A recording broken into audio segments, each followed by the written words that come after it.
ابھی آپ کے ساتھ قرآن مجید کے حوالوں کے ساتھ ایسی ہستیوں کا حوالہ دینے جا رہا ہوں جو کہ اللہ تعالیٰ نے بغیر والدین کے پیدا کیں، اور یہی اللہ تعالیٰ کی ایک خاص حکمت اور نشانی ہے کہ وہ رب العالمین ہے۔ سب سے پہلے بات کرتے ہیں حضرت آدم علیہ السلام کی۔ اللہ تعالیٰ نے آدم علیہ السلام کو مٹی سے پیدا کیا اور ماں باپ کے بغیر پیدا کیا۔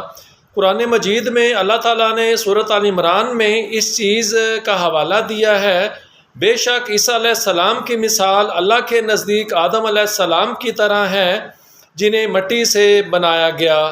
اس کے بعد بات کرتے ہیں جو ہماری اماں ہیں دا ایو، اماں حوا۔ اللہ تعالیٰ نے اماں حوا کو حضرت آدم علیہ السلام کی پسلی سے پیدا فرمایا، اور اس کا تذکرہ اللہ تعالیٰ نے قرآن مجید کی سورۃ النساء میں بیان فرمایا، اے لوگو اپنے رب سے ڈرو جس نے تمہیں ایک جان سے پیدا کیا اور اسی کا پھر تمہیں جوڑا بنایا۔ نیکسٹ بات کرتے ہیں حضرت عیسیٰ علیہ السلام کی، جنہیں اللہ تعالیٰ نے مریم علیہ السلام کے بطن سے بغیر والد سے پیدا فرمایا۔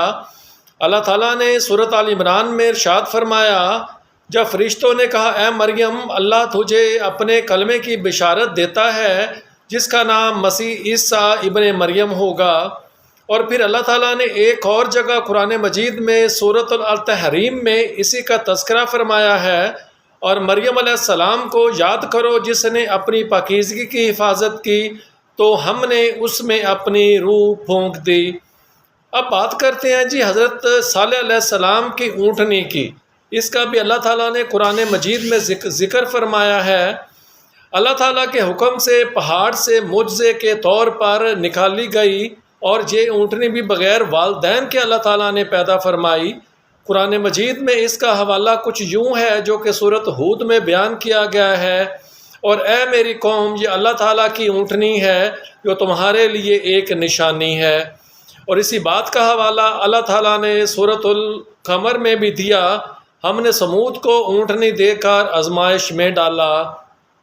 اور اس کے بعد ایک اور حوالہ حضرت یونس علیہ السلام کی اس مچھلی کا ہے جس کے پیٹ میں اللہ تعالیٰ نے یونس علیہ السلام کو رکھا، اللہ کے حکم سے آئی اور حضرت یونس علیہ السلام کو نگل لیا۔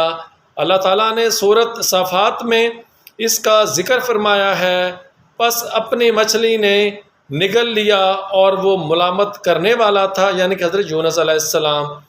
اور آگے ایک اور جگہ اللہ تعالیٰ نے سورۃ صافات میں ارشاد فرمایا ہے، اگر وہ تسبیح کرنے والوں میں نہ ہوتے یعنی کہ یونس علیہ السلام تو قیامت تک اس مچھلی کے پیٹ میں ہی رہتے۔